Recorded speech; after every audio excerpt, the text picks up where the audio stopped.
Yah. Blessed are you, Yehovah, our King. We thank you, Yehovah, for this holy Shabbat day. We thank you, Yah, for the food that Thou has given us to eat. We thank you, Yehovah, for clothing and shelter. We thank you, Yehovah, for help. We thank you, Yehovah, for all good things that Thou has given us, oh Yah. And even after the holy season that Thou has provided for us, even all the things that are desirable in our minds, oh God. We ask you, Yehovah, that Thou continue to be with our people, Yisrael, scattered in the four corners of the earth. That Thou will hear our cries and our supplications and even help us, oh God, return to the land which Thou promised our fathers, Abraham, Isaac, and Jacob. We ask you that Thou continue to be with all those who are downtrodden and destitute, the sick, the needy. Jehovah, please hear their cries, hear their supplications, and even heal them, oh Yah. I ask you with special prayer, Yah, to be even with my healer, that Thou will heal her, that Thou will protect her, that Thou will keep all disease away from her, and that Thou will even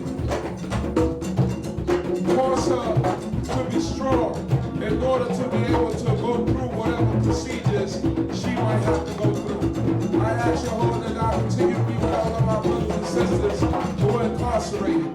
Be with Kobe, Yisrael, wherever we might be scattered in the four corners of the earth. I ask you to be with our Yeladim, be with our elders, be with the mothers and fathers, oh Yah. Protect us all, guide us and keep us. I ask you, Lord, that Thou will even cause us to open up our minds and be able to understand your Torah and be able to walk in your Torah. I ask you, Lord, with a special prayer that Thou continue to be with our brothers and sisters who are on the internet, that Thou will help them, oh God, that Thou will even keep them protected. Be with their families and their households and even guide and keep them. I ask you, that Thou continue to be with all of my teachers, all the people that brought us across, even to this point in life. Bless them, guide them, and protect them. I ask you to even be with those who have passed on, that Thou will bless their memories, oh Yah, and that Thou will even cause their names to be spoken in a good manner. I ask all this in the high holy divine name, Jehovah. Hallelujah. Hallelujah. Amen. Oh Shema Yisrael, Yahweh.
no die, Ben Yehuda.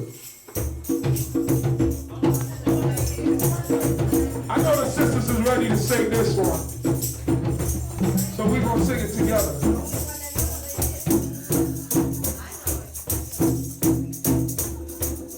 Shaul said this is the easiest song to play.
I guess I'll call our brother Dawid to come up and read the Psalms that are set aside for this afternoon. Hallelujah. Hallelujah.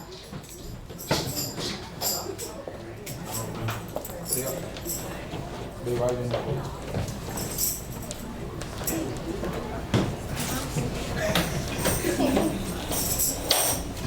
Hallelujah. Hallelujah. Shabbat Shalom Aleichem. Shabbat Shalom. Thank the Most High God once again for my life and life of all of us here. Now to seal the Holy Shabbat day. 79th Psalm. A Psalm of Asaph.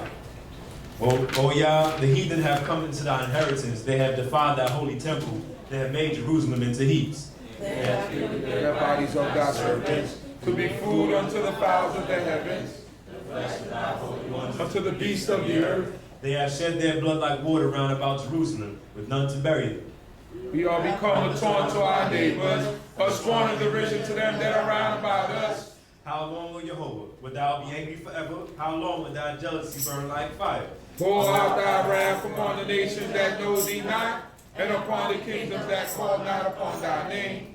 For they have devoured Yaakov and laid waste his habitation. Remember not against us the iniquities of our forefathers. Let thy compassion speedily come to meet us, for we are brought very low. Help us, O God of our salvation, for the sake of the glory of thy name, and deliver us, and forgive our sins for thy name's sake. Wherefore should the nations say, where is their God? Let the avengers of thy servants' blood that is shed be made known among the nations in our sight. Let the groaning of the prisoner come before thee, according to the greatness of thy power. Set free those that are appointed to death. And render unto our neighbors sevenfold unto their bosom, their reproach with which they have reproached thee, O Yah. So that we that are thy people, and the flock of thy pasture, will give thee thanks forever. We will tell thy praise to all generations. Hallelujah. Hallelujah. The 121st Psalm.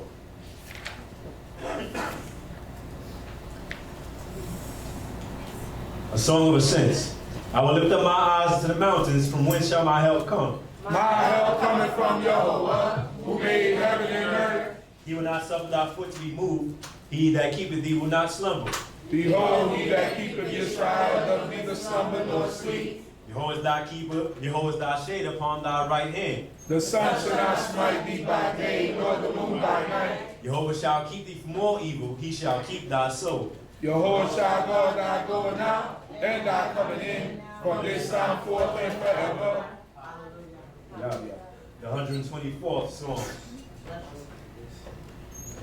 Psalms 124, hallelujah. Hallelujah. If it had not been Jehovah who was for us, yet let Yisrael now say, If it had not been Jehovah who was for us, when men rose up against us, then they had swallowed us up alive when their wrath was kindled against us. then the waters that overwhelmed us, the stream had gone over our soul. Then the proud waters had gone over our soul. Blessed be Jehovah who has not given us a prey to their teeth. Our soul is escaped as a bird out of the snare of the fowlers. The snare is broken and we are escaped. Our help is in the name of Jehovah, who made heaven and earth. The 148th Psalm.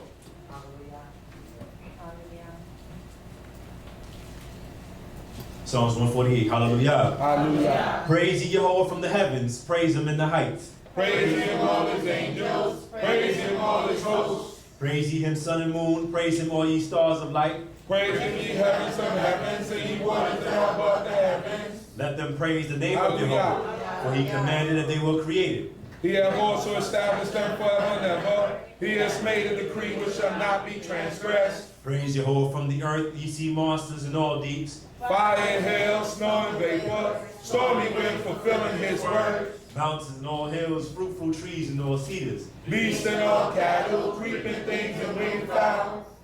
Kings of the earth and all peoples, princes and all judges of the earth. Both young men and maidens, old men and children. Hey, y'all. That's what we're saying. Stop over. Let them praise the name of Jehovah, for his name alone is exalted. His glory is above the earth and heaven.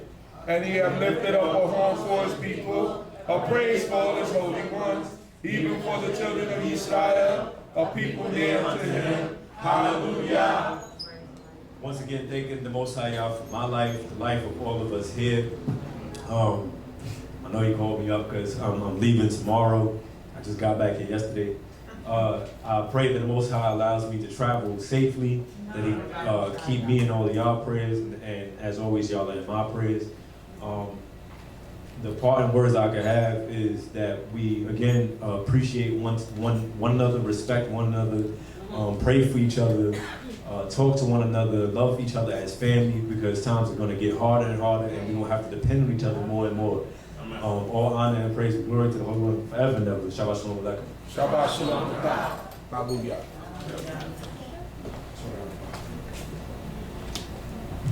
Blessed be Yehovah our King. Thank you, the Most High God, for the life of Dawid, Bay Chief Abi, and the understanding that Yah has put upon him.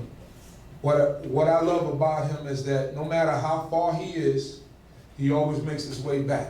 Hallelujah. When he has an opportunity to come back, he comes back. And that shows how serious he takes this and how much dedication he has to Yah.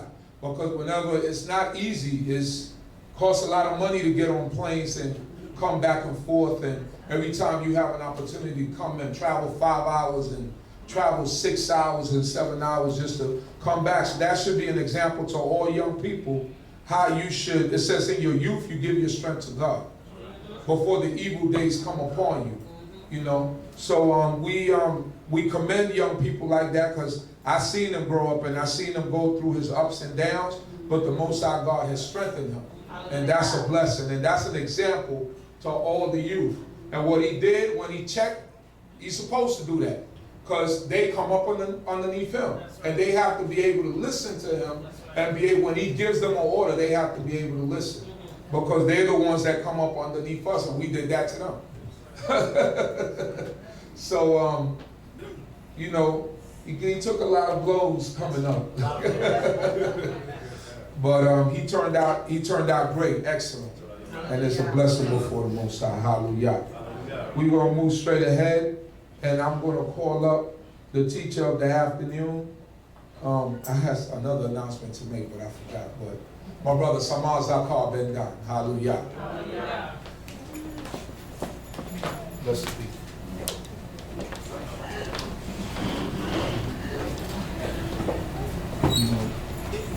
First and foremost, just want to offer all honest praise and respect, acknowledgement, and thanks to the great King of the universe, to the God of our fathers, to the God of Abraham, Yitzchak, and Yaakov. Thank him for all things and everything. Shabbat Shalom, Nicole. Shabbat Shalom. Chief Kohath is not even in here. Are you laughing already? Nah, listen. Just never heard nobody tell somebody to be quiet in the middle of the song.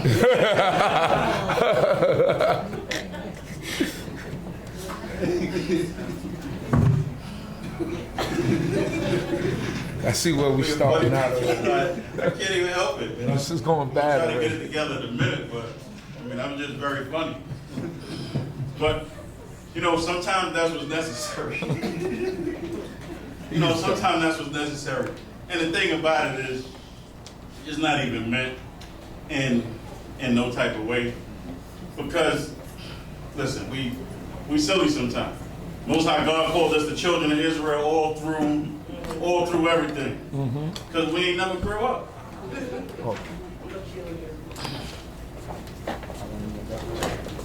Oh. So, how's everybody feeling? Amen. So what we're gonna do is, as I'm trying to get myself together, we're gonna be doing the book of Proverbs. We're gonna be doing the 12th proverb and the 13th proverb. I'm hoping that I don't have to do that again. We good? We good, Jack? See, we funny. He was the one that was talking. You know what I'm saying? They ain't telling me don't touch the drug. You know what I'm saying? That's But that's us. You know, before I get into that, actually, I want to say a couple of things first. So, what I'm going to do is, because I know we all just ate, and I know the drummers is tired, and we tired because, so I'm going to try to make this a little bit interactive. I am going to ask that comments be kept to 2 minutes for y'all.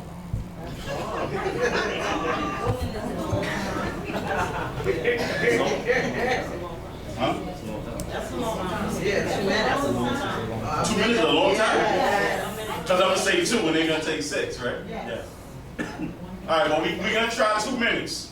And if comments start to go past 2 minutes, then we're going to change it to 1 minute, and then we're going to have a new rule that's going to be called by your name. So, a couple of the, just so y'all can get ahead, a couple of the verses that I'm going to ask for some feedback and comments on in chapter 12 is going to be verse 4, verse 14, verse 19, verse 28. And in chapter 13 is going to be verse 1, 20, 22, and 24. So, and I actually learned a new word at work a couple weeks ago, about a week ago. So we're going to ask for volunteers for some of those comments. And if we don't get any volunteers, then we're going to get some voluntoes. Oh, that's the new word, voluntoes.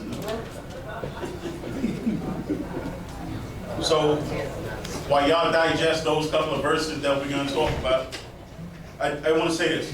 You know, Chief Meckle, he came up here this morning and he talked about his trip to Barbados.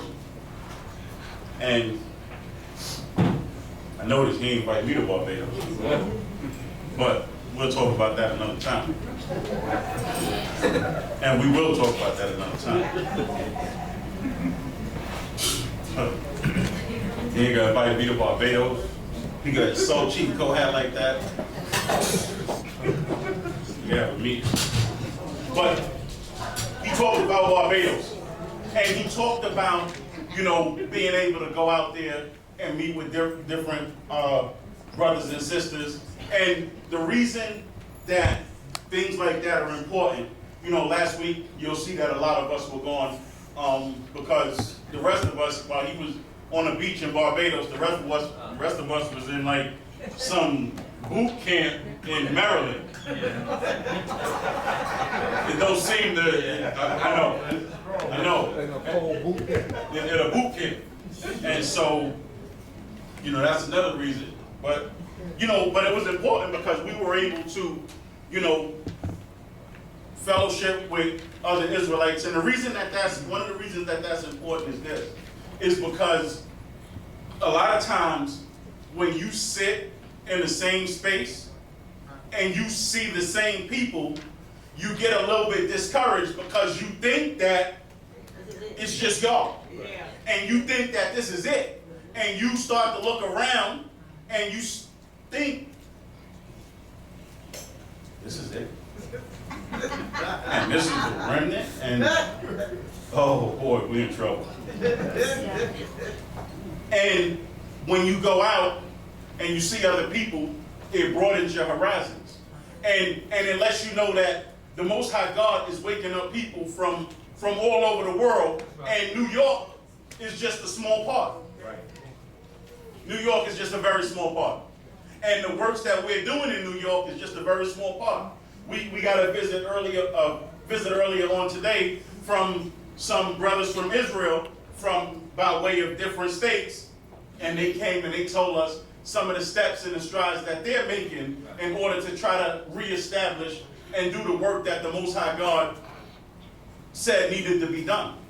And so, again, the reason that those things are important is because you start to see and you look and you start to see the promise that the Most High God made to us, and you see that, you know it's going to come to pass, because it's not just us. It's other people from a variety of different places. And the other part about that is you get to sit down with people, and one of the major rules that they have is that they don't want to talk about the stuff that divides us. And it's a big reason that they don't want to talk about the stuff that divides us. And it's actually, one of these proverbs actually covers that, and you know, I'll go into it. But one of the biggest reasons is that we don't know how, or we haven't learned yet, how to disagree and still be okay. To us, a disagreement means I'm not talking to you. And it can't be like that. We too late in the game for that. Because if you sit and you look around in the world and see the different things that's happening in the world, you better believe that we need to be able to depend on each other. And we can't be dependent on each other if we're not even speaking to each other. That's right. So just a couple of those things that I would like for us to bear in mind as we're going through this portion. I don't know, I just feel like separating somebody just because that we set the example right now. So we're going to start in the book of Proverbs, chapter 12, whenever you're ready. Proverbs chapter 12. Hallelujah. Hallelujah. Whoso loveth knowledge loveth correction, but he that is brutish hateth reproof. You know, and this is going to be the premise of a lot of things that we're going to talk about. It's going to be the premise all through the Proverbs. It's going to be the premise through each and every single Torah portion that we're going to do. That whosoever loves discipline and knowledge, who loves discipline loves knowledge, but he who hates reproof. And I know they like, this is I think this is a British printed book, so they want to use the nice word where they says brutish. What does brutish mean? That's what it means. That's the Queen's English is brutish. The American English is stupid. Yeah. Because what happens is you have to be, if you can't take correction, there's a problem. Because correction is going to be there all throughout your life. Yes, sir. Correction never stops. Never stops. And granted, sometimes we need to learn how to give correction and do a little bit better job with that. But we need to be able to learn how to accept correction, because correction is for us. Correction is because someone looked at something that we were doing and recognized that that person needs somebody to talk to. Right. That person needs this piece of advice that I'm going to, impart upon them. And so that's important. Come on. Verse 2. A good man shall obtain favor of Jehovah, but a man of wicked devices will he condemn. The other thing that I should have said, preface my statement to say, you see, good man, good woman. Son, daughter. When the wisdom is coming through, it applies to everybody. Right. Not just men, not just women, not just sons, not just daughters. It applies to everybody. So what it's saying is a good man obtains favor of Jehovah. Why? Because of the way he acts and the way he conducts himself and the way that he carries himself. And so now, for us who want to learn how to obtain favor of Jehovah, which I presume is what we're all looking for, we need to learn how to accept certain things. We need to learn how to accept reproof, correction. We need to understand what obtaining favor of Jehovah means. 3. A man shall not be established by wickedness, but the root of the righteous shall never be moved. Okay, come on. A virtuous... Number 4. 4 was the first one, right? Y'all ready? Okay, I'm taking volunteer. 2 minutes. 2 minutes. Come on. A virtuous woman is a crown to her husband, but she that doeth shamefully is as rottenness in his bones. Anybody want to talk about that? Any thoughts? Volunteer? Voluntold? No thoughts? Oh, okay. Shabbat Shalom. Shabbat Shalom. It's based on what it says here, it's just like a good son or a good daughter, a good wife. She brings honor to her husband and she brings good things. But a woman that brings dishonor to her husband is like a cancer, basically, is what it's saying. A cancer to his bones. Okay. Anybody else? Absolutely. Anybody want to add to that? Anybody want to take it in a different direction? I set my time, so I presume to get about 7, 8 volunteers for this. So if I don't get 6 more, I'm gonna start calling on 6 more people. Very torah. Am I helping us out, please? Verse 4. Huh? No, ma'am, I'm not kidding. I'm very serious. Shabbat Shalom. Understand. But a woman that is righteous, God-fearing, stands behind her man. Righteous, God-fearing, stands behind a man. That's what the people want. And again, the opposite, if she's not, makes him ashamed too. Makes him ashamed too. Okay. Chief Prince. Oh, you came just in time, Chief. Go ahead, because you next. Oh, yeah, you next. You know you next. Chief Prince. It said a virtuous woman is a crown to her husband. Okay, a crown is something that you wear with pride. A crown is something that you are very, you feel very proud of, and you like to show it off.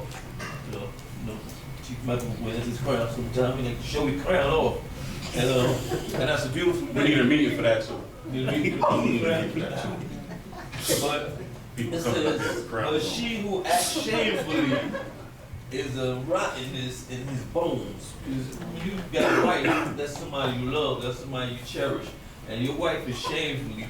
Like, I don't know how many of y'all have seen that movie where my man come in and he said, every day I got to prove my love. I mean, that means every time you go out on the street, your wife is shamefully acting up, she probably drinking, and you gotta protect her from herself. And it's a rottenness to the bones because you ain't gonna win every time. Amen. Chief, go ahead. A virtuous woman is a crown to her husband, but she who acts shamefully is as rottenness in his bone. 2 minutes, Chief. That's something that we want to put an elevation to a woman, because a crown is something exemplary. I mean, exemplary. And that is that show-off thing that you want with your wife. A crown is a thing of glory. The king uses a crown. The queen uses a crown. So she's like a queen to you. But the rottenness of the bone is like the young man from that basketball team that the wife wants everybody to watch him. Talking about Steph Curry. Yeah, Steph Curry. Talking about Steph. Yeah, she make you feel shame for what she said the other day. So, anybody? Yeah. That she want men to admire her also, and she have a husband. So that's a rottenness in this bone. Right. Y'all heard what he said? He referenced the comments made by Steph Curry's wife, Aisha Curry, where she was upset because she feel like Steph Curry gets a lot of attention. And so what did she say, Chief? She don't get enough attention, so she want men to attention. She want men to give her attention. Not recognizing, I mean, this is just my opinion. If she can hit threes from half court, I think she'll probably get some attention too. That's right. Okay, just So check. she become a rottenness in this bone because he's shame about that, because somebody gonna holler at her sooner or later. Somebody gonna holler at her sooner or later. Because typically what happens when men realize that women are available, married or not, Exactly. you got some men who will holler at her. And disrespect her. Amen. You just said. I know, okay. Okay. All right. I wanted to hear my name now. Very ratio. Okay, a virtuous woman is a crown to her husband. I'm gonna say that's more like when a husband takes a wife and she becomes one with him. It's as if she follow Lord, do Lord, godly, God-fearing. She's good for him.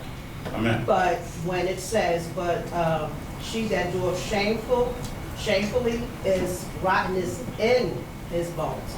So it's like if she carries herself a certain way, it's as if she's tarnishing his image as well. Okay. Making him look bad because she is one with him. So that is his choice by him having this type of woman. So therefore she is tarnishing his image of who he is as a man. Amen. So we're just going to get Chief Uziel, and we're going to get you, and then we're going to move on. A crown is a jewel.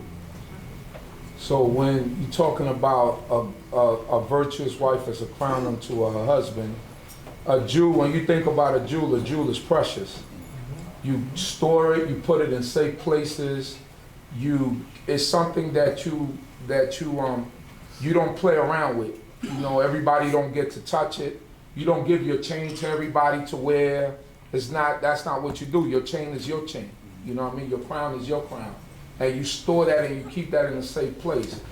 But when a woman it's a shameful woman, It's like everyone else is saying, it's like when she does certain things, it brings shame to her husband, and like the sister say, it's like that cancer that consumes. Because you start eating away at somebody, and that's when sometimes if you don't separate, then you get a lot of that violence. You know what I mean? You get a lot of that violence, and you get a lot of that stuff like that, because then you got to live with that shame. Amen. Okay. Okay. I wanted to also reference Proverbs 5:3 through 6, and it talks about like the adulterous woman, for the lips of the forbidden woman drip with honey, and her speech is smoother than oil. But the end, she is bitter as wormwood, sharp as a two-edged sword, and her feet go down into death. So basically, the Most High is saying an adulterous woman, a woman who brings shame to her husband, can also bring death upon him in his household too. Amen. And so I just want to say, all of those answers are acceptable answers. And again, one of the reasons that we look to do this approach is because we want people to realize, we want everybody to get involved, because we all learn from each other. So for so many years, what we've done is we've had people come up and we've had people talk, teach. But then a lot of that, what happens with that is a lot of times we don't get to hear from some of the more quiet and subtle people around. And I think that we all need to recognize that we all have something to offer. Right. We all have something to give. Right. And so that's what we want to be able to present to everybody, our collective understanding, our collective morals, and not just the few people who you hear or see coming up, however so often that we come up. Iron sharpens iron. Iron sharpens iron. Verse 5. Proverbs chapter 12, verse 5. The thoughts of the righteous are right, but the counsels of the wicked are deceit. Okay. The words of the wicked are to lie and wait for blood, but the mouth of the upright shall deliver them. The wicked are overthrown and are not, but the house of the righteous shall stand. And again, one of the things that you're going to see when it comes to the Most High God is that the Most High God even looks at a person's thoughts. And because your thoughts and your thoughts represent who you are. And a lot of times what happens is we sit and we think things, and because we entertain things too long, we start to act upon those things that we've kept in our mind because we've entertained them so long. So that's one of the reasons that we really need to consider when you're sitting and you're starting to think and you're holding on to these thoughts a little bit too long, we need to consider, like, what's exactly happening here? Right. Why am I thinking like this? Is this a godly thought that's entertaining this space in my mind for as long as it is? Because a lot of times what will happen is we'll sit and hold on to thoughts for so long that we react, and now you're in trouble. Verse 8. A man shall be commended according to his intelligence, but he that is of a distorted understanding shall be despised. Distorted understanding. So, it's a funny thing because we're in a place amongst the people with a very distorted understanding. And what happens when you're amongst the people with a distorted understanding or a perverse understanding, as some of y'all books might read, you start to see that most times perverse people don't have an issue with perverse things happening and continuing to happen. Right. And what I bring to your attention at this point is, so at first, when we just thought we moved past everything with the Catholic priest and the Catholic priesthood, now we got the Boy Scouts. And you're talking about two groups of people, the Catholic priests and the Boy Scouts, who ruined tens of thousands of lives from molesting little boys and touching on little boys, and yet there's still this ethical question or dilemma about whether these names should be released for everybody to know who they are. We'll talk about perversion. So again, you're talking about an entire group of people who parents paid. And you got to pay for the Boy Scout? Yes. I've never been a Boy Scout. Scouts on. So you're talking about a group of people who parents entrusted their children their sons in this group, and you ruined them. Yes. You ruined them. And then you wonder why the country is so dysfunctional as it is right now, because you have tens of thousands of people that don't know how to control and deal with the emotions that they're dealing with because of a choice that was made for them. And a lot of times we don't recognize, or we don't want to consider, because for those of us who it hasn't happened to, it's hard for us to understand that it's very difficult for people to get past certain things. Right. Molestation is one of them. Right. And whether it's either side, male or female, That's right. the emotional trauma that goes along with actions that people take, that these animals take, and yet we have a whole society who now I can't even know who they are.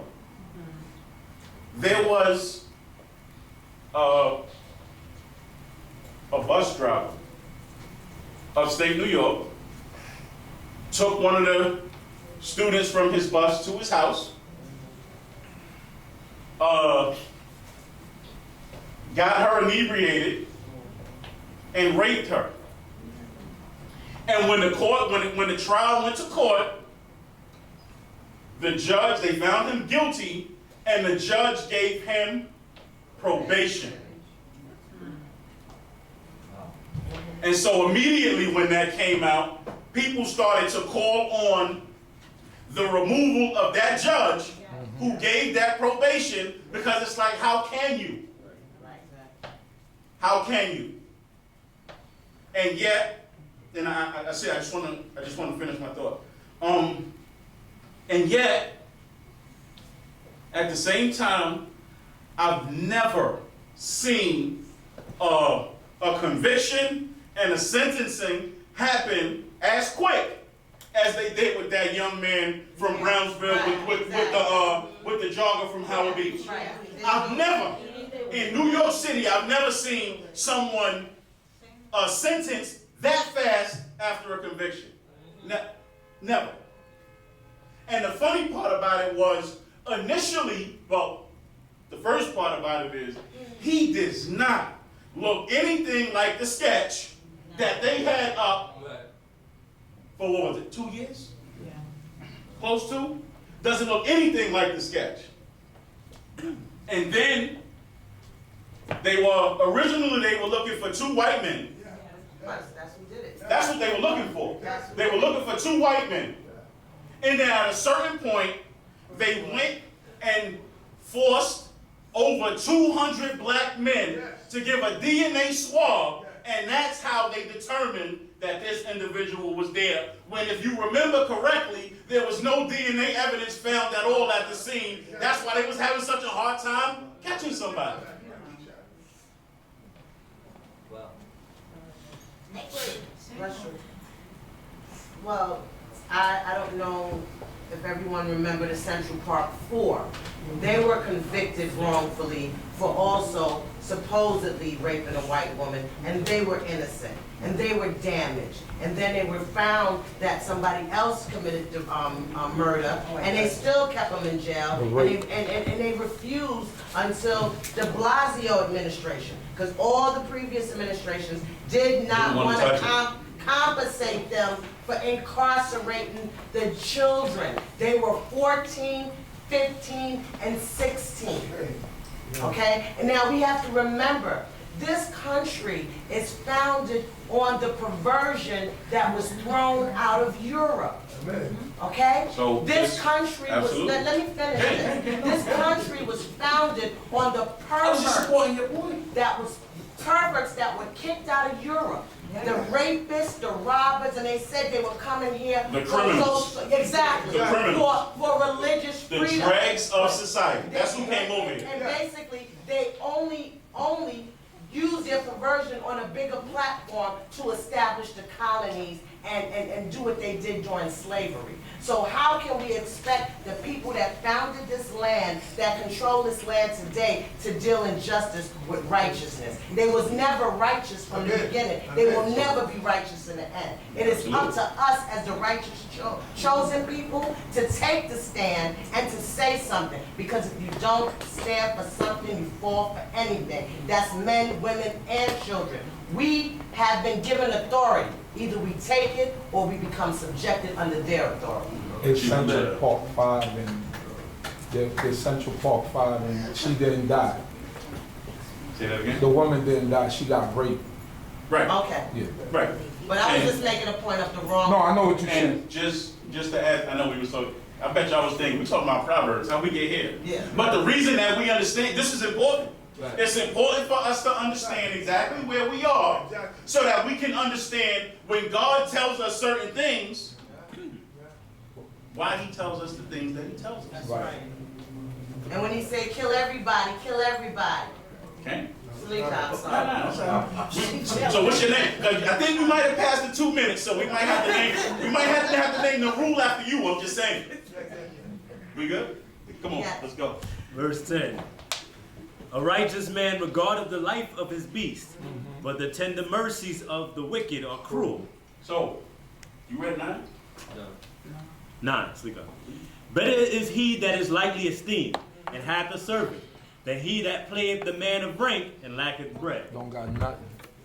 So, Floss what it's saying is, right, it's better than the person who, you know, look, they just kind of go, they humble, they do their thing, and they have a servant, they live comfortable, versus the person who honors himself. Yeah. I'm this, I'm that, and lacks bread. Do I need to go into my favorite song? I got a quarter tank of gas in my new E-Class, but that's all right, because I'm still gonna ride. That's what we do. And I'm still fly. I'm still fly. Come on, 10. 10.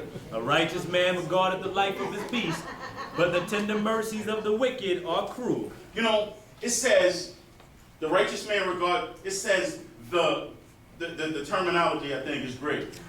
The tender mercies of the wicked are cruel. Meaning, listen, it's some people that they swear. They swear. They being nice. And they just the most nasty, filthy people you would ever listen. And they really believe that they nice. That they nice. One of the things I wanted to touch on when it comes to this and how people, because the other part that goes along with that is, you know, it's what it's really talking about is people and how we're not considerate or compassionate to other people's feelings. And so I wanted to kind of touch on this bullying thing for a minute. Because, I mean, all of us went through bullying. Some have been bullied. Some were the bully. Some were the bullies. Some were the bully. Looking around here, I think I can point out some people who could have quite possibly been some bullies in here. I ain't saying no names, but I could. And, you know, and we always talk about the things from generation to generation. So we talk about our generation, and our generation talks about the generation before us. Well, we like, you know, we don't understand. Or the generation before us typically tells us, y'all don't understand. And our generation tells the next generation, like, you don't understand. And so what I'm trying to figure out is I'm just trying to figure out how people get bullied on a computer. I mean, like before, bullies used to be in the schoolyard. You had to walk past the bully block. Remember Different Strokes? The group. And the gooch? Invisible bully.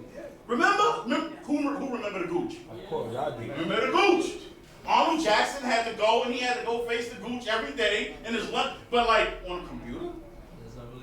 And they bullying you on Facebook? You know. You can just log off the computer, right? And all of the bullying will stop. Bullies build character. It'll stop. Yo, they have a block button. You can block and report the bully. But bullying is a big thing because people are getting bullied to the point where people are committing suicide. Yes, sir. And so I don't want to make too much light of it because I understand that it's a serious thing, but I mean at a certain point, I'm gonna have to you know, after a certain point, we still do need to understand and recognize that we need to kind of toughen up a little bit too. Toughen up a little. We need to toughen up a little bit Just too. a little bit. I'm gonna get that weed, and then I'm gonna give you might get 30 seconds. What's Come her on. I'm sorry. What's your name? Yashana. It's the Yashana rule. Go ahead. Now I forgot what I was going to say. You know what? You brought the rules in here. I appreciate it. I'm gonna drink it. So, just to kind of give the other side with the whole internet bullying thing, right? They say that it's because when we grew up, we didn't grow up with the internet and social media and all those different things. We had to interact with each other physically. For a lot of the young children, the internet is the life, is real Right. life for them. And that's a valid point. Exactly. So because they're growing up on literally the internet, they are taken to what people are saying to them as real. This is why we have to communicate to our children that this is not real life. It's actually not. I mean, when I was growing up, listen, catch up with I'm the talking about. You catch up with the bully. Listen, listen, when I was growing up, man, I'm talking about my mother, my brother, my aunts. They talked about my ears. They talked, I'm glad I grew into those. They talked about my teeth. I'm glad I grew into those. We talked about, I mean, that's just what it was. Toughen you up. Called it the dozens. And I don't even think it was the dozens. It was just, You, they used to call me Dumbo, and I just dealt with it. That's what it was. And so what happens is, you needed to learn how to be funny yeah, so that you could, you know, retaliate. retaliate. But that was what life was, and life was good. Life was good. Kane. Learn how to They've taken away our God, they've taken away our education, now they've taken away our confidence through socialization. If you have no socialization skills and our children aren't equipped to interact, have a conversation, only thing they're doing is getting on a computer. Like you said, that is their life. And Amen. if you look at all the people who are so-called getting famous, they're getting on YouTube. They're is exploding absolutely. themselves, they're talking. It's not that they have an audience, the world becomes their audience. So Right. the world also becomes your critic at the same time. Amen. Understand the world is not righteous. That's a very, very valid point. And so I take that and I bring that to, so us as parents, not for us to talk about it now, but for us to think about it, consider, how do we counteract that?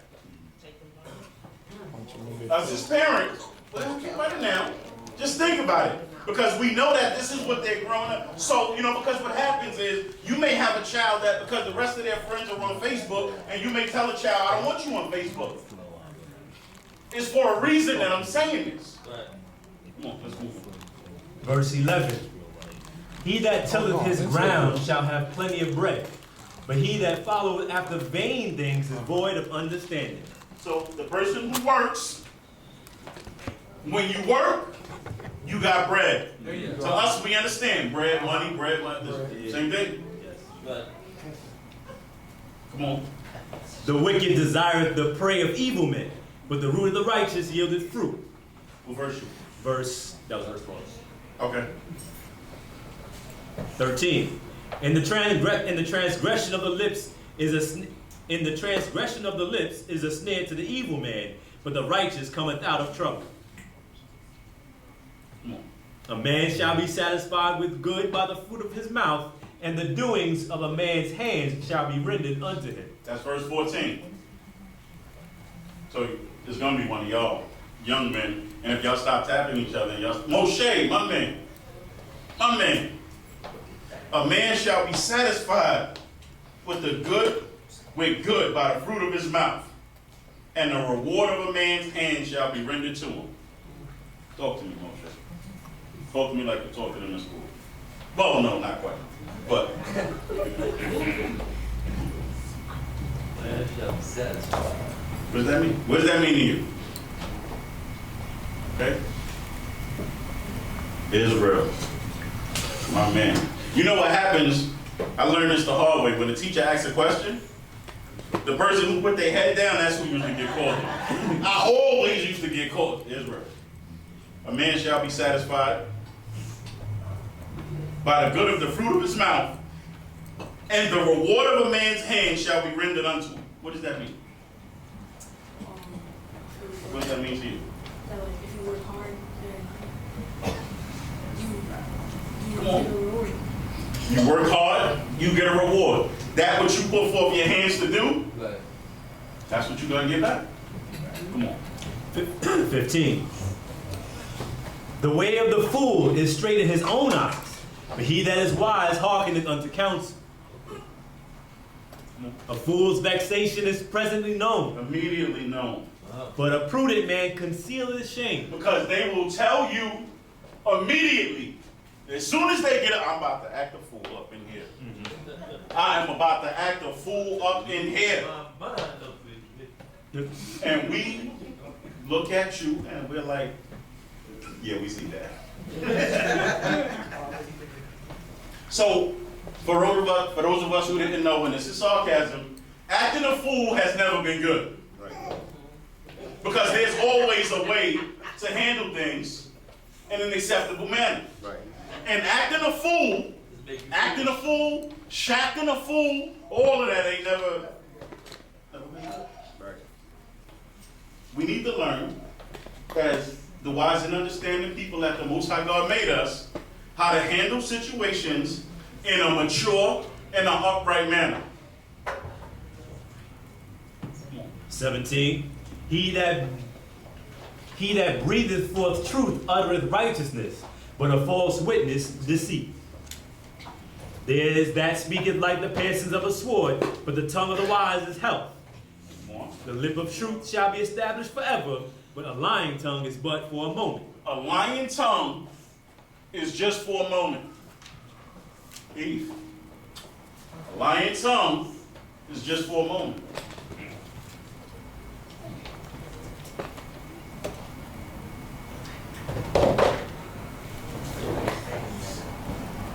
The truth will always be here, but it's by that. Even though you said you said it for a moment, but the truth is still The truth is still there. Even though you said it for lies, it's just for a minute. You might get away with that lie for right then. Right then. But investigation. But what's going to happen is, they might, a lot of times, and take this from me, because I know. A lot of times, when you lie to your parents, they already know that you lie. Yeah. Am I right? Yeah. Well, a lot of times, when you lie to your parents, they already know that you're lying. And they're going to let you go. They're going to let you go. And then they're going to ask the same question maybe 3 weeks later and see what type of answer that you're going to give. And then they're going to say to you something like, you know you told me different. No, you don't. That's that. You know, there you go. So now, the only point that I'm trying to make is, listen, the truth will set you free. It's not going to get you out the lockup. Probably won't, but it'll still set you free. That too shall pass. Because that too shall pass. Because the fact of the matter is when you lie, and then you got to lie again, and then you got to lie again, at a certain point it's all going to come out. And then at that point, the punishment is usually worse than if you had just come out from the beginning and just told the truth. Y'all with me? Yes. Okay. Verse 20. Deceit is in the heart of them that devise evil, but to the counsels of peace is joy. There shall no mischief befall the righteous, but the wicked are filled with evil. Lying lips are an abomination to your hope, but they that deal truly are his delight. Ellie. Lying lips are an abomination to your hope, but those who deal truly are his delight.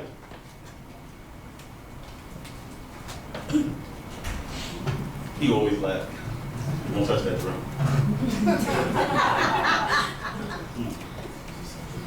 Lying lips are an abomination to your hope. So, the way you lie is like you're going to get a consequence. He said, when you lie, you're going to get a consequence to that lie that you told. I got you. So let me ask you a question. What if it's a little white lie? Those are usually okay, right? No? Sure? Okay. Sahel. Okay, so I think that also means like if you lie, then God doesn't like that. But if you tell the truth, then he'd rather you tell the truth and do wrong than you lie and get away with it. He said God doesn't like the lie. He would much rather you tell the truth. And then he further went on to say, because there's going to be a consequence to it, but at least you told the truth. You want to say something? I just wanted to say that there's basically no point in lying because even if your parents sometimes, like, this would be the slightest, if they don't recognize that you're lying, God would still know, so there's no point. He said, even if your parents don't recognize that you're lying, which they always recognize that you're lying. I just want to be clear. They always recognize that you're lying. But if they don't, God always knows. But trust me, your parents know too. I just want y'all to be cognizant of that. Come on. 23. I'm sorry, I heard something. Oh, okay. 23. A prudent man concealeth knowledge, but the heart of fools proclaimeth foolishness. The hand of the diligent shall bear rule, but the slothful shall be under tribute. Right. So what it's saying is the hand of the diligent, when you're working at something, you're constantly working at something, you're working at a job, you're working to get this done, you're working to get this accomplished, it's saying the person who does that they're going to bear rule. But the lazy man is always going to be under tribute. The lazy man is always going to work for somebody if he works at all. The lazy man is always going to be looking for some sort of a handout because when you don't put your hand to do work, nothing's going to come from you. Nothing's going to come from you. I don't know about nobody else. I don't like being poor. I don't like being hungry. I don't like, Bacon. Bacon. I thought you said bacon. No. I must be hungry. He said, I don't like begging. And if y'all like nice stuff? You like nice stuff? Nah, say it a little loud. You like nice stuff? You look like you like nice stuff. You like nice stuff? You like nice stuff? You like nice stuff? You know you gotta work to get nice stuff. Parents ain't gonna always be able to buy nice stuff. Parents aren't gonna always be willing to buy nice stuff. At a certain point, you need to get up and get out there and work and get your own nice stuff. You like nice stuff? Okay, you look like you like nice stuff. I know who your father is, so. And you got on, never mind, I ain't gonna mess with you yet. But you coming. You coming. Come on. 25. Care in the heart of a man boweth it down, but a good word maketh it glad. Right, so it's saying anxiety or care in the heart of a man weighs him down. Meaning, like when you constantly thinking about something, hoping for something, waiting for something, it's like a drag. But then that good word that comes from it makes a person glad. Come on. The righteous is guided by his friend, but the way of the wicked leadeth them astray. You know, when you get advice, you know why it's important to have a good friend? Because a good friend will give you good advice regardless to what. Listen, I know a lot of times we think a friend means tell me what I want to hear. That's not a good friend. That's not a good friend. Bear that in mind. Because the thing that tests your friendship, the thing about a friendship is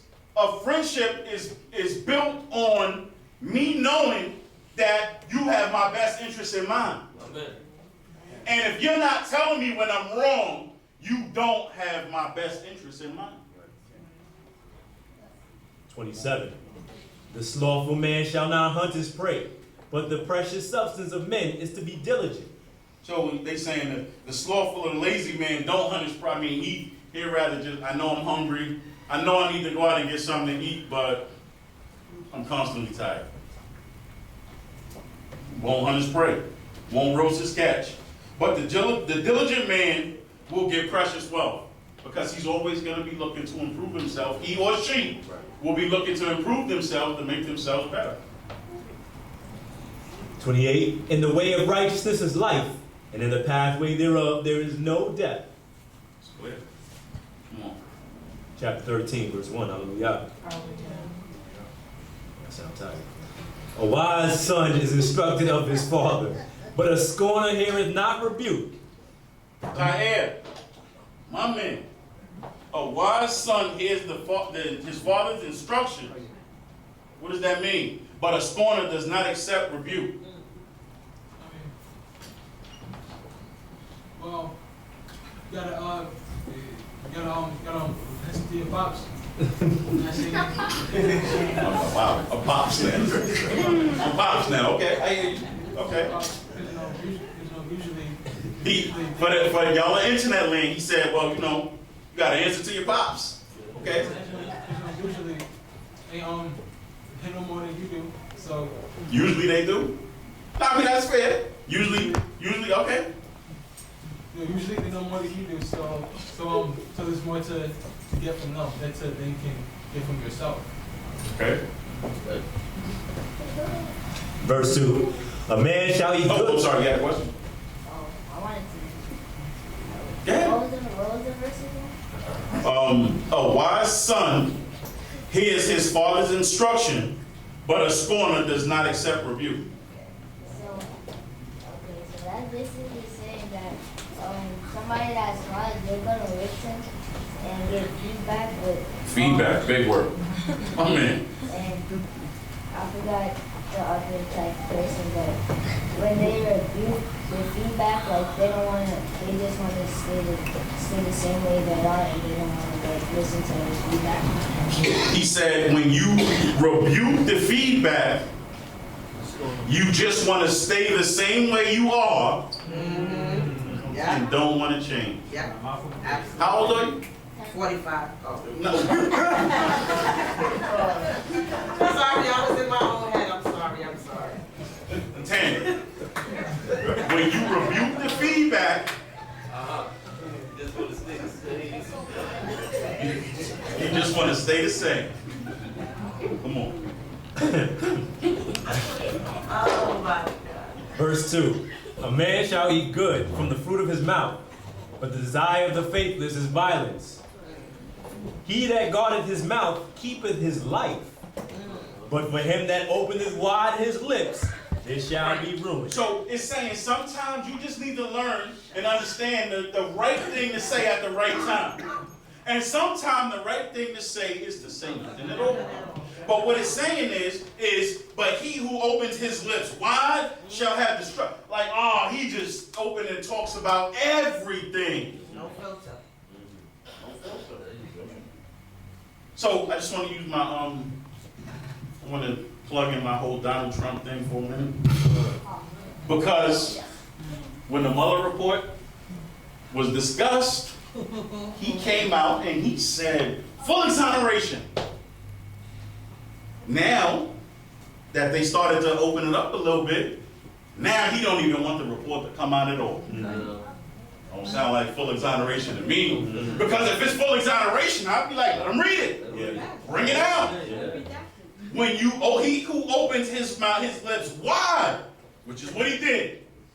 Because if he would have just been regular and just said, okay, let's just move past this, then people would have probably been like, okay.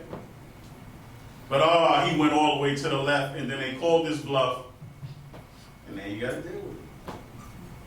Verse 4, the soul of the sluggard desireth and have nothing. It's a real crazy thing to want, and have nothing. Because you don't want to get up to do the work, what it takes to get it. But the soul of the diligent shall be abundantly gratified. Hallelujah. Abundantly. When you work hard, is going to pay off. Because God will make sure it does. Come on. 5. A righteous man hateth lying, but a wicked man behaveth vilely and shamefully. Righteousness guardeth him that is upright in the way, but wickedness overthroweth the sinner. And all righteousness is, because a lot of times I think we think all righteousness is doing that which is right. That's all it is. Verse 7. Come on. 7. There is that pretendeth himself rich, yet have nothing. There is that pretendeth himself poor, yet have great wealth. You know, so I was looking at this. And it says, Yesh make meet asher when ain cold. Where it's saying like there's somebody who's pretending to be rich, and it said, so even the ain cold, which is like you have out of everything you have nothing.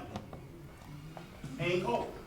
And yet the other part of it is where cold meet roshesh, meaning meet roshesh, the person who pretends to just regular humble kind of person. It says way home rob, meaning he has plenty of everything. Plenty of everything. Two different types of people. For us, it's about determining which one of those type of people we want to be. 8. The ransom of a man's life are his riches, but the poor heareth no threatening. The light of the righteous rejoiceth, but the lamp of the wicked shall be put out. By pride cometh only contention, but with the well-advised is wisdom. So this is what I had touched on earlier. It says only by pride comes contention or comes quarrel. Meaning, like, we should be able to talk, and we aren't going to agree on everything because everybody's different. And that's okay. It's okay for us to not agree on everything, but when pride gets in the way, that's when we can't get past the argument. Because pride has gotten in the way. And you put being right before doing the right thing. Because being right isn't always important.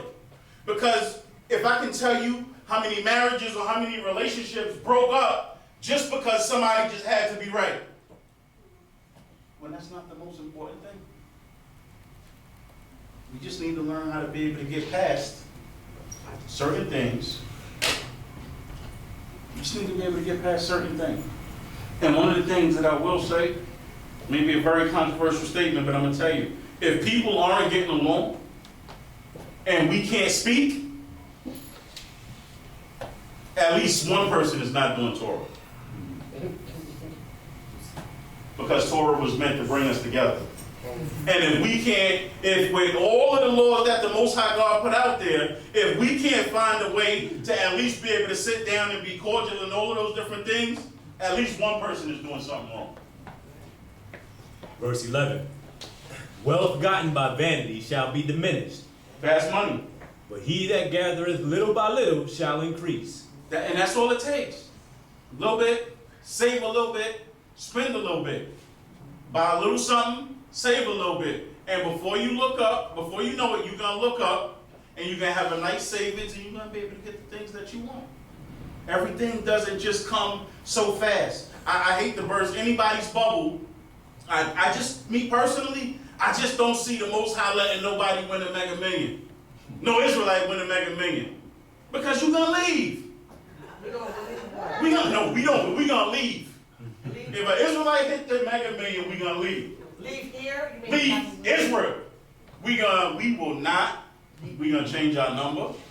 Because they're going to be like, well, you know, listen, the type of a 10% of $2.7 billion is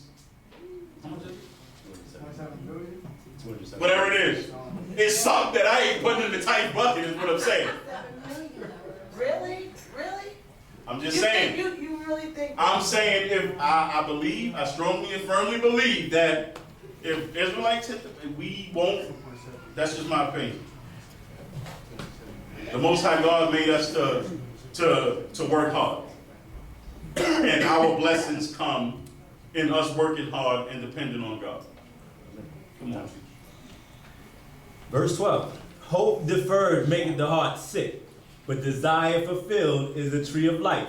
Come on. Whoso despiseth the word shall suffer thereby, but he that feareth the commandment shall be rewarded.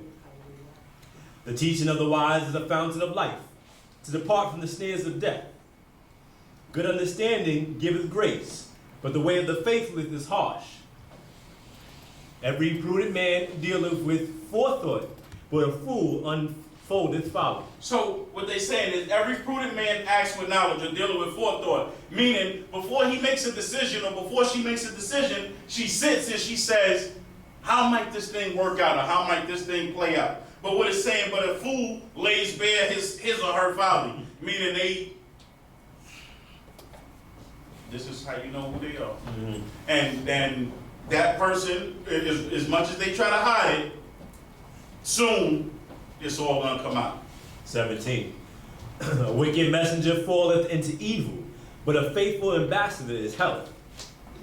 Poverty and shame shall be to him that refuseth instruction, but he that regardeth reproof shall be honored. Can you get those kids in here? Because I got this last question and I want to ask all of them. 19. The desire accomplished. And don't feel bad, because I'm going to ask each and every single child in here. Same question. 19. Come on. The desire accomplished is sweet to the souls, and it is an abomination to fools to depart from evil. When you finally, after you worked hard at something, when you finally, and you first, when you finally accomplish the thing that you worked hard at, how sweet that is. Come on. 20. He that walketh with wise men shall be wise, but the companion of fools shall smart for it. He who walks with wise men shall, but a companion of fools will suffer harm. Anyway, my man, Israel, okay. The companion of fools shall suffer harm. I got you. It's basically saying, like, if you hang out with people, you should hang out with people who are like, who would help you and encourage you to, like, for example, in school, you should hang out, you should have a group where people would encourage you and try to help you get better grades instead of hanging out with the guys who are always going down to the park straight after school to go and like go straight home just to play a game instead of studying after school. Absolutely.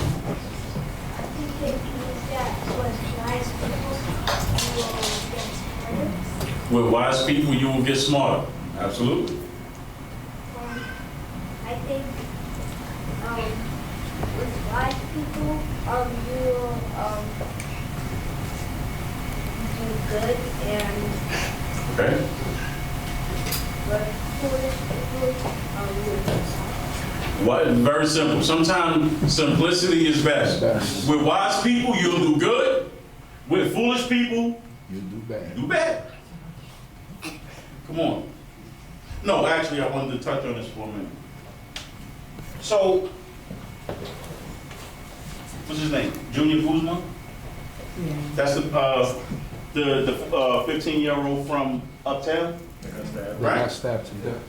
So now, basically, just watch the company you keep. Because the fact of the matter is that's a very, very good example of they're actually looking to pursue murder charges for only 5 of them. But 14 children are now having their lives turned upside down because 9 were hanging out with the wrong crowd.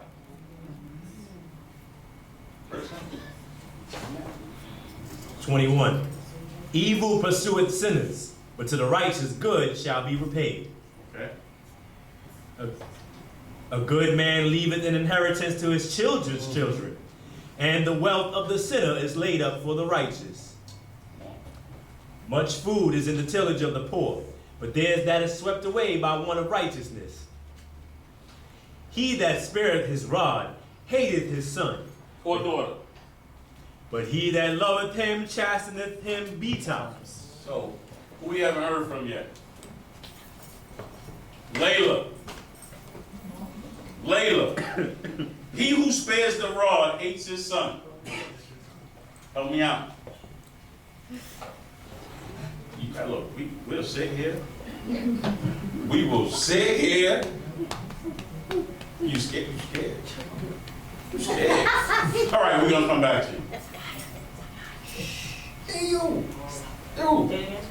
He who spares the rod hates his son or daughter, but he who loves him disciplines him early. Y'all don't even have to raise your hand because I'm gonna come to y'all. I'm gonna come to all y'all. Every single one. I mean that you have to discipline your children in order to show them love, and you don't discipline them, you hate them. If you don't, get it. You gotta be raised the right way. If you don't discipline them, it means you hate them because they will not be raised the right way. Get ahead, man, get ahead. You, my man, stop, get ahead. Why don't you just come up here? Go ahead, come up here. I'm just playing, don't come up here. It's my spotlight, bro. Don't do that. It's my spotlight. Don't do that, man. Go ahead. Go ahead, from right there, you see. Basically what that means is like, if you wait too long to discipline your children, then they're not going to turn out the right way. So you have to discipline them from young so that they know what to do when they get older. If you wait too long to discipline your children, they're not gonna turn out right, right? And what was the last part you said? And you said if you discipline them from young, then they're gonna know what to do and the right things. And if you discipline them from young, then they're gonna know what to do and do the right things. Moshe. I ain't hear you. So he said what you was gonna say? All right, so we're gonna come back to you. You're gonna say something else. You're gonna say something. He summed it up? Well, you sum it up some more. And the reason that I want each and every one of y'all to answer this and think about this and consider this is so the next time you have a parent that's dishing out discipline, and I want to be clear, the sparing the rod is not always just a marker. Sometimes sparing the rod is a nice, stern talking to.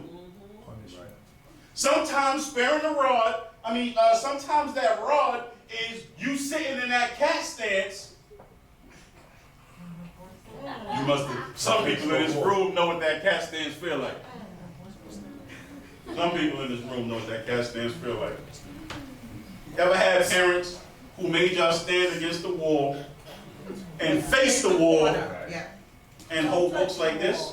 Yes. Right, don't touch the wall. Don't lean on the wall. Just stand there. Ooh, that's the most frustrating. Ooh, that's the most frustrating thing. Hold your arms up straight. Hold them straight. Yeah, with them books. With them books.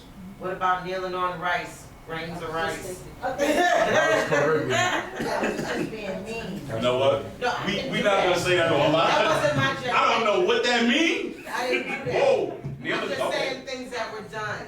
Okay. Me. Oh, Ellie, come on, guys, Ellie. Come on. Thank you. Come on. Well, you'll have to pull it on my grandma.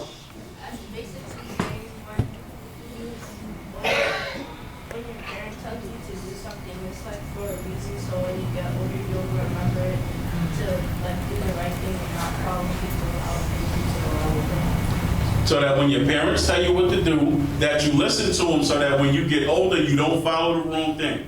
Just bear in mind, if I haven't heard from you, you can expect to be called. Eve. I know I heard from you, but you should have expected to be called.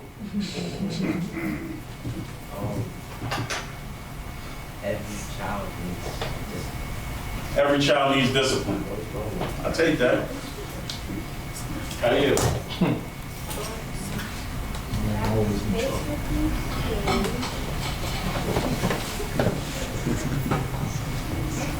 Come on, Shabbat gonna be over and they're gonna be looking at me like you need to finish.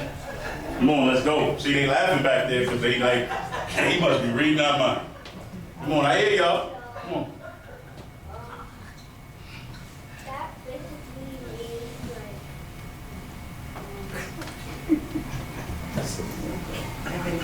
Because I was going to be like, you're punishment.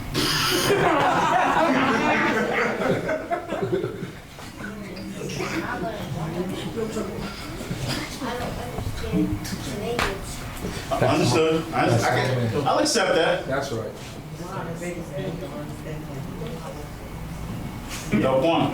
One part of that verse that we haven't touched on was the fact that it says that the parent that doesn't correct their child hated them.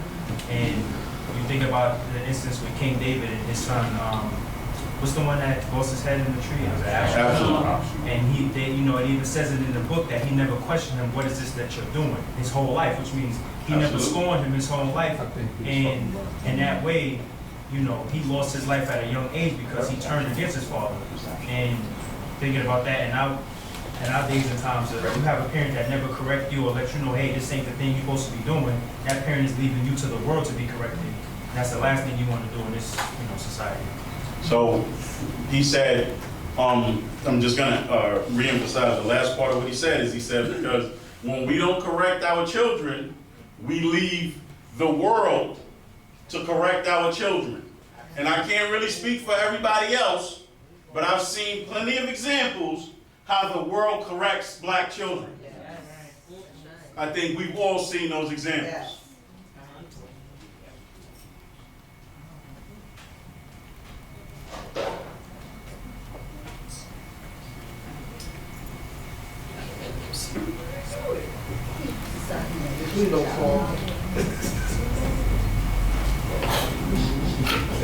Layla.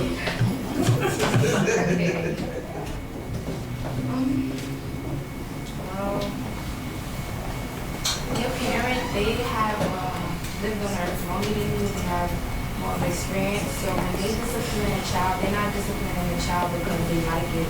They just don't want the child to follow in their mistakes or make wrong decisions. Because, one wrong decision can change a person's life. So She said, one wrong decision can change a person's life. And for the second part of the verse, if a parent don't discipline a child, like you said, like they'll leave their child to be raised by people in the streets, and that can end up really bad. They can either end up dead or in jail, or end up like the rest of them, simple-minded and not having morals behind them. Absolutely. Because that's absolutely. Because I think that we all, as parents, would agree that when we discipline a child, we have their best interest in mind. Will we agree with that? Amen. Can I get an amen? Amen. Just keep that in mind. 25.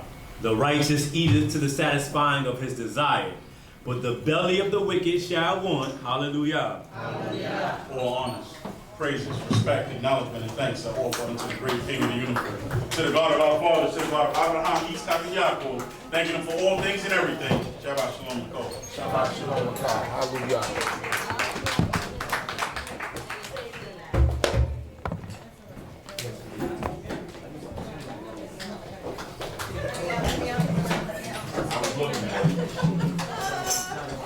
Blessed be Yehovah our King.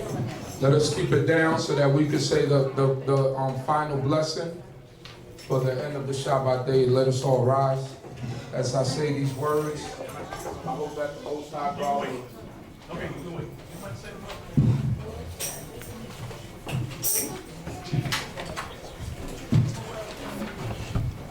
Hope that the Most High God be with us all and even grant us a blessing on even this holy Shabbat day, or the end of the Shabbat day, that the Most High God will bless us all during the week. Hallelujah. Hallelujah. Wa dabir Yehovah el Moshe lemor, dabir el Aharon we el Benal lemor, ko tabarku e bnei Yisrael amor lahem. And Yehovah spoke unto Moshe, saying, speak unto Aharon and unto his son, saying, on this wise he shall bless the children of Yisrael, he shall say unto them, Yivareka Yehovah Yishmareka, Ya'ir Yehovah Panawaleka Wikuneka, Yisai Yehovah Panawaleka Yasemlaka, Shalom. May Yehovah bless thee and keep thee. May Yehovah make his face to shine upon thee and be gracious unto thee. May Yehovah lift up his countenance upon thee and may he grant thee peace. Hallelujah.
Shabbat Shalom Aleichem. Baby seated for announcements. We need to have a quick, before we leave, we need to have a quick meeting with everyone in the congregation so that we can get certain things ready, because in 2 more weeks, you know, is our big event, our big weekend.